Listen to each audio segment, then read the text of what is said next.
Welcome everyone to Almost Cancelled. I am Peter, that is Connor, and we are going to talk about Better Call Saul Season 6, Episode 5. It's called Black and Blue, if I can speak properly.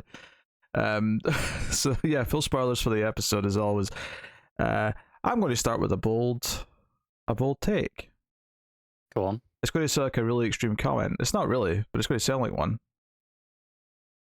This is the weakest episode of the season so far.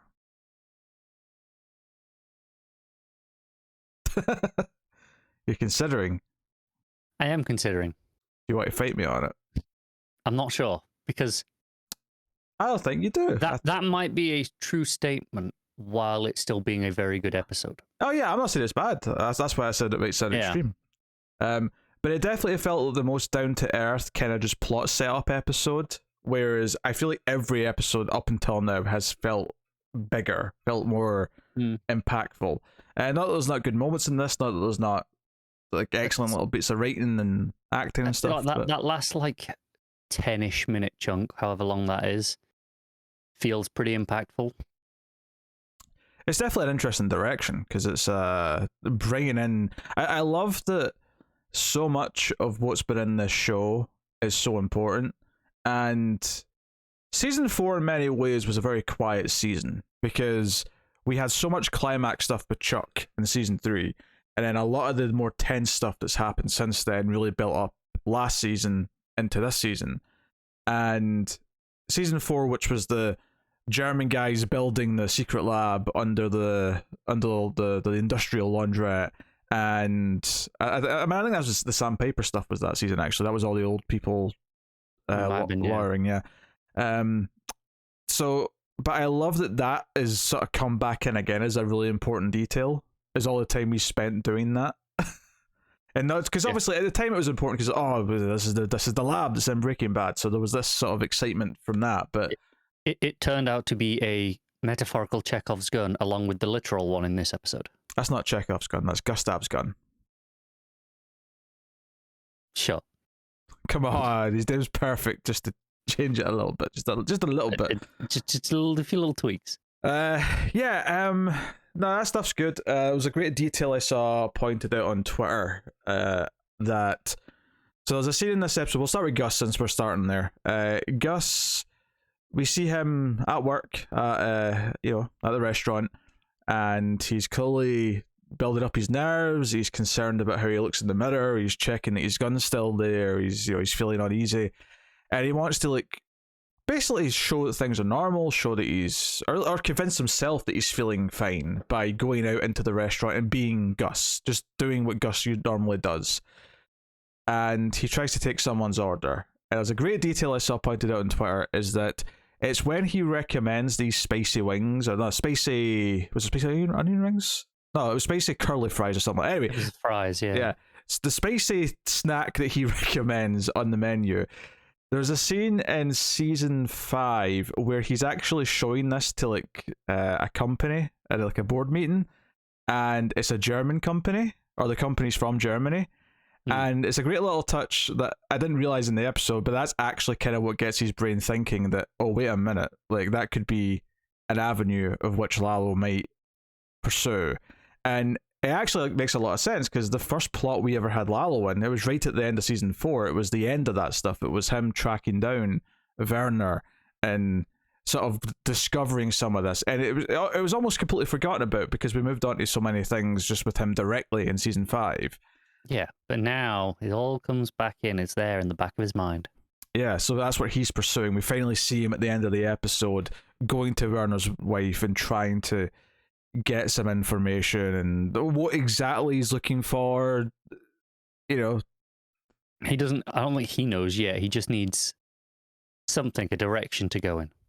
Yeah, I was wondering what the hell that thing was in the opening, which was the opening. The cold opens the creation of this plaque with this preservation of a little tool in it, isn't it?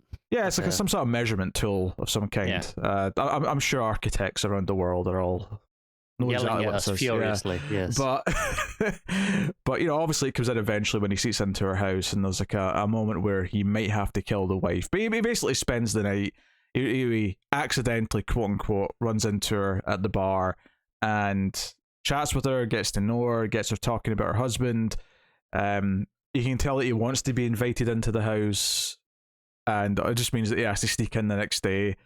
Which is an amazing shot, like where it's at the end of the night where he walks off, and the camera's just this high angle over the road looking over, and it kind of a little time lapse, and then you see her leave in the morning, and then him walk over just after she goes. You walk over, go into the house, and it's all just this one long shot, just watching from afar, and it's just so good.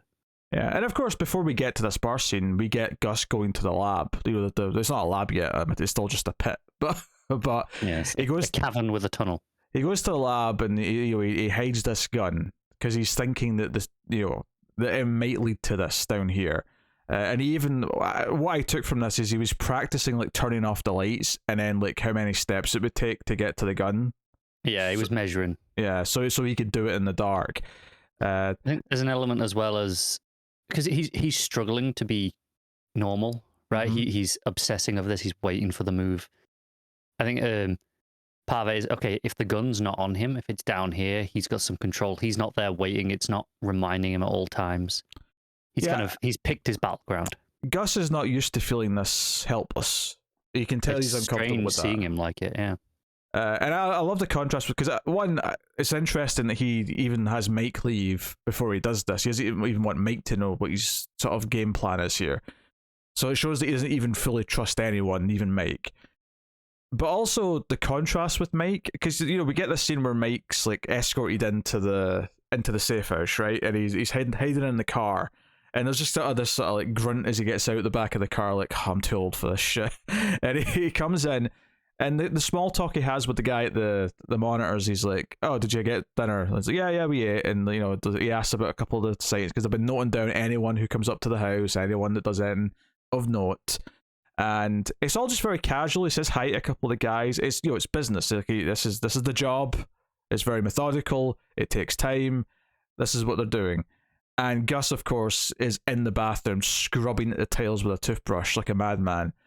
And which obviously feels in character for Gus. We know he's very particular. He likes to keep things clean, organized. He likes to be hands-on. Yeah, he's very tidy. He's a very he gets in and does the work, and that's kind of what he tried to do at the restaurant. He tried to he goes out and you just see this at fast food places and similar things where the manager will also take a till when it's busy. It's not that weird, but yeah, in the scene itself, it's less about the fact that it needs to happen and more about he wants to go and do that his role, go and do it. Yeah, it's not normal. Obscenely busy. There's a small queue, but there's other staff around. He's just wanting the distraction. Yeah, and he gets like a really easy customer as well, though, because the customer's ordering a big bucket, and then when Gus suggests the curly spicy fries, he's like, "Yeah, that sounds good. Give me a large." Like, I was like, "Oh man, this is like, this is a mark. That never happens. This is a mark." I was like, "Do you want it?" Like, no, just give me what I asked for. Yes, I suspect that's normally how it goes. Yeah, but. Yeah, so I liked all these little moments with Gus and the way he played off Mike. I think those scenes were all really well done. And then Lalo's scenes, entertaining. The slow build. It kind of felt like he didn't want to kill her, but like he was ready to do it. If she caught him in the house when he wasn't supposed to be there, he would kill her.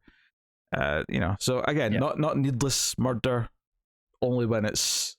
Which has never really been his style, like needlessly. Yeah, I mean, obviously his line for when he considers it necessary is a little different to normal persons, but he does have a line.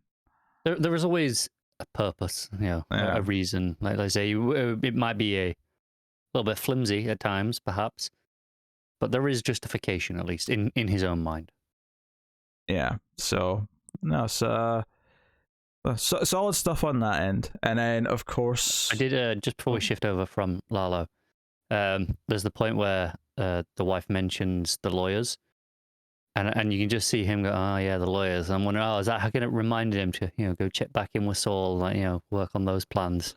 Yeah, so nice little touch. I also just kind of like, because he's asking about like, what about all the other men on his crew, did they not come to his funeral? And I think when she's saying no, they sent like they respected him a lot and they sent him a lot of gifts and a lot of like flowers and things like that, but none of them showed up to the funeral. And obviously, we know it's because Mike's told them all. Like, you're not allowed to go to this. Like, you have to, like, cut your ties and go off and just never talk to her. Like, this is it. And they're all obeying that order because they're all scared of being killed. Justifiably so. Yeah. So, I assume that's kind of what this souvenir at the end was, is, you know, 'cause he looks at the bottom. It has, I assume, you know, who sent it from, and that's where he's going next, like, off to find, you know, that person. You know, all right, now he's got a member of the crew. He can go from there. Yeah, because he probably doesn't even know any of the names. Yeah, that's probably what he got from that plaque thing. It's just the one name. So it's the trail, right? And I think that's what's always made Lalo interesting from the day he was introduced, is that he's very like Mike in that he picks up trails and he follows things through. He's as smart as Mike is, and that's what kind of makes him formidable. He's like an evil version of Mike. He's also a strong enemy for Gus in that sense, in that he's also very meticulous. He's also got a lot of charisma, so in a way he's also a bit of a counterpoint to Saul. He's kind of got a little bit of all the main characters. That's probably why he works so well in this, you know, this back half of the show, in that he does feel like an antagonist to all of the people that we're following. With maybe Kim being the one that can and they've already shown this, is that Kim is the one who could outsmart him a little bit, and maybe that's, you know, going to be key as well going forward. So just the one last little thing is because we haven't seen this, you know, potential lab in such a long time. You know, that shot where you just see them coming down the ladder and you're like, oh, this is where we are. We've not seen this in a while. We might have seen it early last season briefly, but like most of it was season 4. So yeah, we haven't had a reason to be here. Yeah. It's been dormant for the, you know, fairly obvious reasons for a while. He's wanted to keep it in the hush hush and, you know, so on and so on. But yeah, so the new pivot point, of course, is the first scene with Saul and Kim is her not being able to sleep because she knows Lalo's out there, and she's paranoid. She blocks the door, and it's this great thing when Saul gets up and catches her and even sees the chair, you know, barricading the door. He's like, oh, I thought it was just me. But then, and I'm like, wait, has she told him? And then he sits down, and, you know, it's not a slap. I'm kind of emphasizing it in my head because I think it's funnier. But it's almost like he slaps on the knee and goes, "Oh, thank God he's dead, eh?" Yeah. And I'm like, oh no. And she just, you know, leans back, pats his leg, and is like, yep, sure. Just carries on. I don't think she even says anything, but it's just an acknowledgement of just letting him kind of go along with it. Yeah, this is the thing. Even in what I would say is a quieter episode, there's just this little subtle parallel between Kim and Gus, almost, where she then goes and takes the chair away from the door, and it's not because she's actually comforted or any less scared. She's just keeping up the appearance. So this is like her. Oh, I need to go through them. I need to, for Saul's sake, I need to just act like this isn't a thing. Yeah, and so, you know, good stuff. And it might break her. Oh, it might. She's on edge, of course, throughout. She has a scene where she talks to someone she worked with at the Striker place. And obviously it's a natural catch up anyway, but she does have a goal. She's there to get the judge that's working on the Mesa Verde. Sorry, just because she said Mesa Verde like 5 times. That was Kevin's thing. The prick. Yeah. No, you know, they're doing the sandpaper thing, and she wants to know who the judge working on this is, and she gets that out of her a little bit, and that's just the one plot detail. It's just that. But yeah, Kim has less in this episode than in others, but you know, these couple of scenes are pretty strong. Yeah, the key thing is here is that this woman tells her at the end of the scene, "No, I'm really inspired by what you're doing. You're like, you really sort of." Like, the way you put faith in the law and, like, your commitment to it is, like, you know, awe-inspiring. And Kim sort of has to sort of just sip her coffee, kind of feeling awkward, because she knows she's kind of working her here. She's looking for info because she's going to do something illegal with it. So exactly, she feels guilty getting this praise. So, you know, that's obviously a part of her character this season and something we're dealing with. Where Saul is moved into his new office, although he's not put anything in it yet. He's not even moved the toilet out yet. The toilet seat's still sitting there in all its glory. Hey, gotta go somewhere. Yeah. You know, he brings the receptionist, and I mean, for me, the key part of this scene is when he says, "I'll double what your salary was," and she's like, at my temp place or what you used to pay me? And Saul just going, whichever was less. Yeah, ballsy. Immediately backpedals like more. I meant more, obviously. Yes. He and then gives her a sign-up bonus, which is just here's a wad of cash. It's just bribe money. It's just bribe money. What have I got in my pocket? Here's a couple of hundred just slapped in your hand. Start today, please. I've got all these clients waiting outside. It's big queue as well, obviously, as we saw last time. Yeah. The business is still booming. You have to wonder what sort of clientele though would feel comfortable getting legal advice from someone in a office that looks like this currently. I think we know exactly which sort of clientele those are. That's the whole point. Well, yeah, but I guess what I'm trying to do here is sympathize with her in the scene because she's looking at all these people and going, "What the hell are you doing here?" This isn't the old people who were like, making sure they weren't being like screwed out of their pension. This is this is some criminal activity going on here. This is like cartel people and it's else. Pretty obvious just looking at the lineup. Yeah. So you've got that.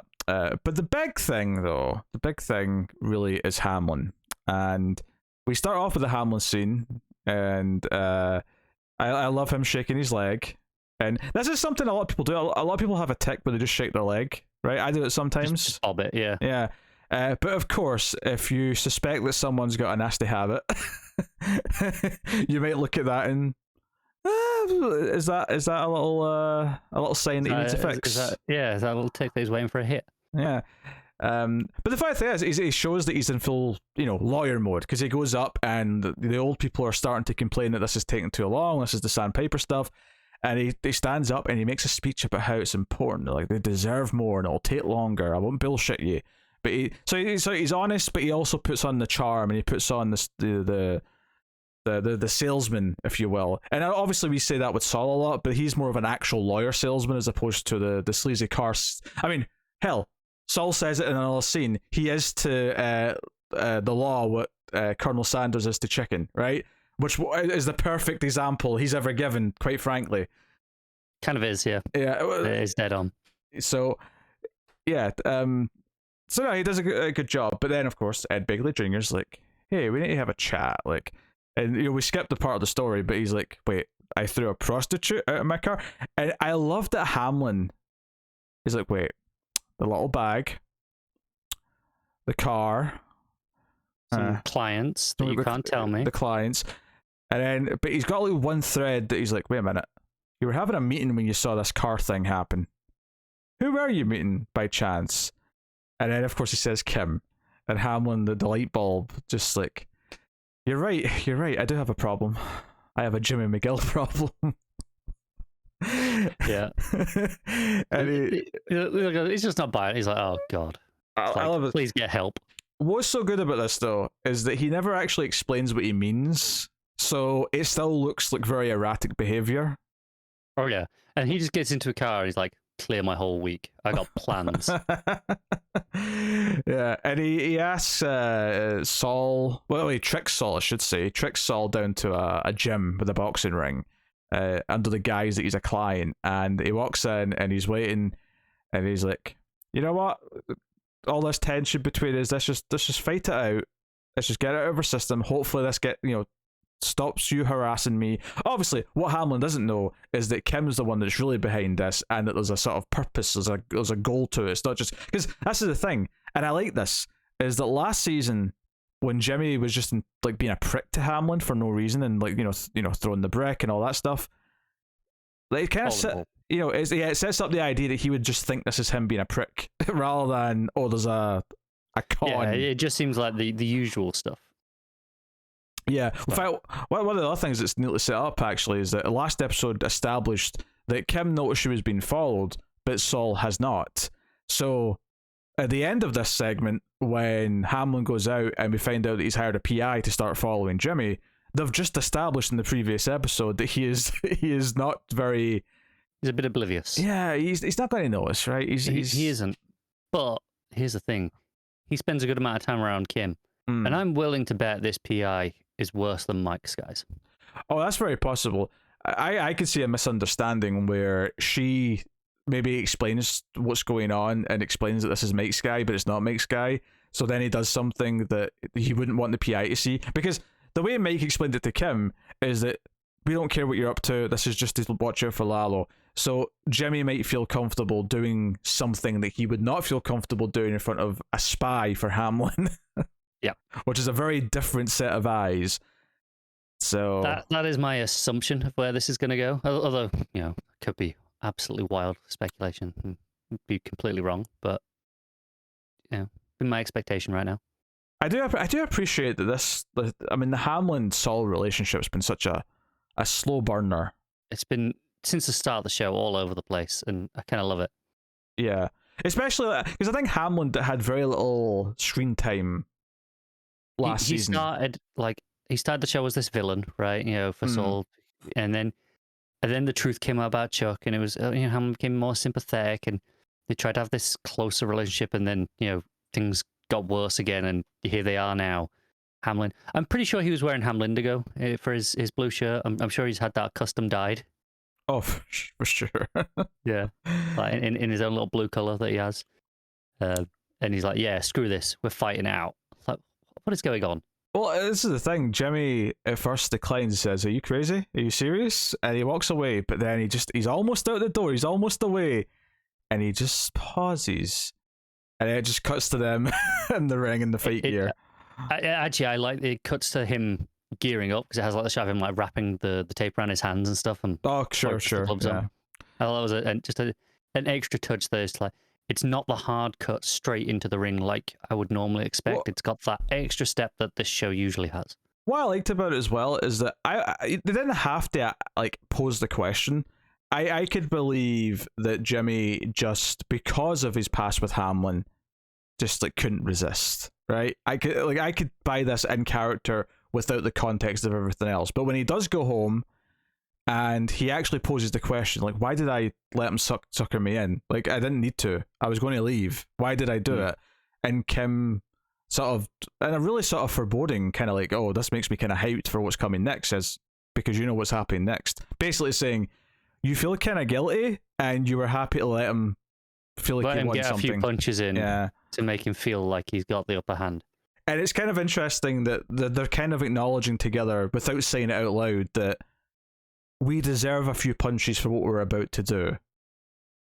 Which, how bad is what they're about to do? Because they kept saying, we don't want him like permanently disbarred. We don't want him to lose his career or anything like that. His reputation has to take a hit, though. Yeah. Which is still pretty intense, right? Now, admittedly, now that he's got a PI tailing them, it might not go completely to plan, but, like, their intentions, at least, is what we're talking about here. So, very fascinating. There's a lot of details. I really liked just some of the small moments, like, Kim's out in the balcony, and she, like, the way she lights up when she sees the car come in, because Saul's here, was like, oh, that's kind of sweet. Like, she's genuinely happy that he's home. And then, of course, he comes out. His face. He comes out with the ace pack on his face, and she's like, "Huh? What happened?" So no, but I appreciate those little slice of life details. It's nice that so many of these little moments remind you constantly that even despite what they're doing, despite all the moments and the reasons why they should either separate or not be an influence to each other or whatever it may be. There's all these little moments to remind you, no, there's a genuine connection here. They do genuinely care about each other, and we care about both of them. And that's important, because it gives everything else more weight, because we give a shit when they're in danger. We give a shit when they make mistakes or they do something bad. We're disappointed in them or whatever. Yeah. Which is most of the time, let's be honest. Yeah, well, Saul more than Kim. I mean, there's still hope for Kim, but... there is, yeah. It's where we are at the current time of of the show. It is interesting because we've got 2 episodes left before the break. Yep. And then we got about a month or so, and then we're back for the last final run. 6. Yeah. Yep. I'm getting nervous about what the cliffhanger is going to be. I am too. Episode 7. I feel like we speculated maybe because they were taking so long away from Lalo that would be the final kind of thing is Lalo's back. I think it still is, but less so as to okay, we've hidden him for so long, but more okay, he's back, with these characters now. He's in town again. He's going to have someone in a predicament, I assume, for the cliffhanger, or maybe he's just in a room with Saul. Maybe he's in a room with Gus. Maybe he's in a room with Kim. I don't know who it would be, but yeah, But again, they surprise me a lot on this show. So some of it is somewhat predictable in a good sense because they've established things and they don't just swerve for swerve's sake. Part of the reason why this show is so much fun to talk about is because the character depth is so versatile and the relationships between the characters is so versatile. I mean, the main thing we've talked about in this review is largely Hamlin and Saul's relationship and how so much of this is natural but has the added context to sort of subvert and so on and so on. So, yeah. It is hard to predict what it's going to be. I'll say if it was me at this point, it would probably be Lalo and Saul. Ideally, Saul still not knowing he's alive. I think there's a possibility that Kim spills the beans when she finds someone following them and has to kind of come clean. But I think if Saul just walks into somewhere, say his office or maybe his home, wherever, and Lalo's already there waiting, and just be like, okay, we need to talk, sort of moment. That's probably what I'd expect right now. But I mean, hey, there's basically 2 full episodes still to completely upend that. Yeah. We could go another episode without Lalo, and just whatever the fruits of his investigation are will come up in episode 7, but then we could just see him doing stuff next episode too. I mean, I don't know. It could go either way. I don't think we need anything necessarily because what we got from this one told us no, he's going through the Germans. He's trying to get to the facility. That's his angle in. We know that now, right? We don't need to follow each step of the investigation unless there's something new specifically to learn about what he's going to do there. Yeah, I wouldn't see. Maybe we'll see him torturing the guy who sent the plaque, but I would more be inclined to think that when we see him, even if it is next episode, it'll probably be cutting to after he's done with that. And I would have thought so, yeah. But I mean, they continue to do this, really nice. Up until Lalo appeared at the end of the episode, that mystery of where he is was still going, and the way Mike was talking to Gus about him. It's a waiting game. They were continuing to sell that feeling throughout, which I like. So yeah, and the fact that they're so Gus specifically is so scared of where is he, when's he going to show up, and he's not even in the country right now. Yeah. We know he's not even on the continent. Yeah, he's in Germany doing doing some investigation work, but yeah. So no, I mean, there's nothing to complain about. It's a good episode. It's just inherently a quieter building episode compared to the other ones. That said, though, Saul hot dogging and posing like he's the champion before he's even thrown a punch in the boxing ring was quite amusing, I will say. Hamlin's getting a bit exasperated with it all. And of course Hamlin wins pretty decisively because Hamlin actually seems to work out and knows what he's doing. So. And also he was significantly more prepared. Saul just showed up, was like, oh, we're fighting? Okay, fine. Whereas Hamlin had psyched himself up all day, probably. Yeah. He's also probably more just generally pissed off, and not even just because of Saul, but we've seen him at therapy. He's clearly going through some stuff. There's this, that punch to Saul isn't just a punch to what he's been doing. It's a punch because his home life isn't in a great place. It's yeah. And then when on Saul's side of things, we know, despite the fact that he is going along with all this for Kim, he hasn't got the personal stake in it that he kind of had before. That he's a bit more lethargic about it. So. Actually, interesting thing that Hamlin said in that scene is he said to Saul, this wasn't hard to figure out. It's like you wanted to get caught.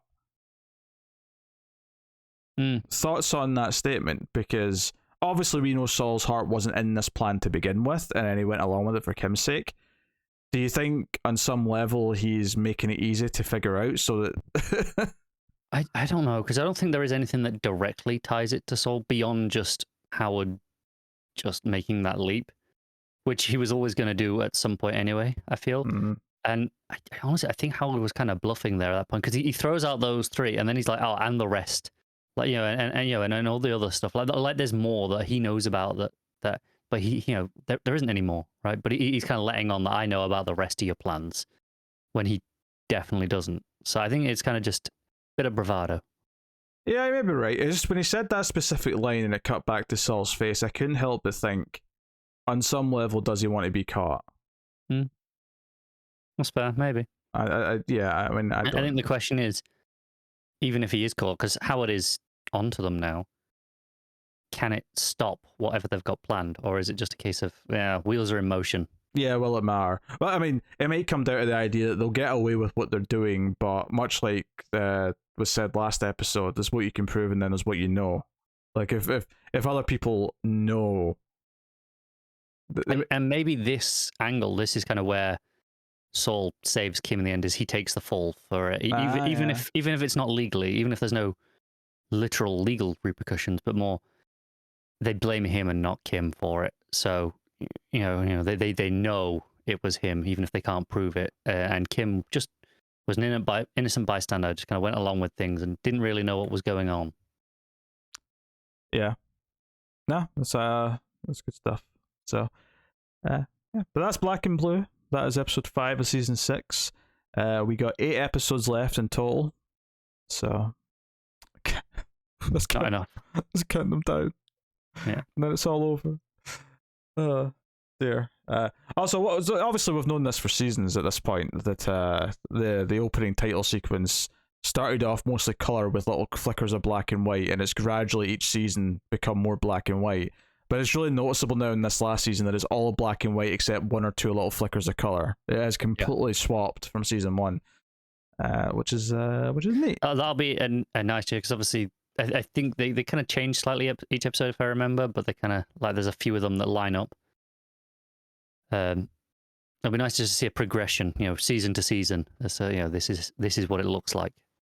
Yeah, I think there's I want to say there's I don't know, maybe half a dozen or more scenarios that they've shot from different kind of slightly angles. So there's a lot of similar moments that show up in them. Maybe they even do reuse some of them occasionally, but there's enough to cycle through that I would say there's never. You never see the same one, I'd say, more than twice in one season. Yes, exactly. But you should be able to get them from season 1 through to this season, and one version from each season of each thing, and kind of show that progression of it getting, more like this, losing all its color as it goes on. And I'm sure if it isn't already on YouTube, someone will do that very soon. Yeah. So there's so much to think about. We've done a lot of speculation about what they might do, so I don't want to do more of it in this particular episode. But I think that's because this episode wants you to start thinking about things. It is, like I say, it was a slower, lower key episode. It was like, hey, inviting us to think about what's coming. I think it actively prompts that when Kim says at the end, hey, Hamlin doesn't know what's coming next. We don't either, and it wants that on our minds. It wants to go, well, what is coming next? Yeah. And also the judge they're going after, or I say going after, I mean, I don't know what exactly they're going to do with him, but he's got a handlebar mustache. That was a key plot point. It was. I'm sure that will be essential. Years of grooming. Yeah, he definitely didn't shave it off. Is this Saul going to don another disguise? God, I hope not. I hope so. I kind of hope so. Alright, let us know what you thought of this one in the comments below. Like, subscribe, ding the bell for notifications, all that stuff. Get us on the Twitters at mailed_fuzz for channel updates. And if you want to support all the content in the channel and everything we do, head over to patreon.com/mailfuzztv and you can support us for as little as $1 per month. But otherwise, that is us. So thank you once again for watching or listening. We always appreciate it. Keep watching TV. Have you got any vanilla?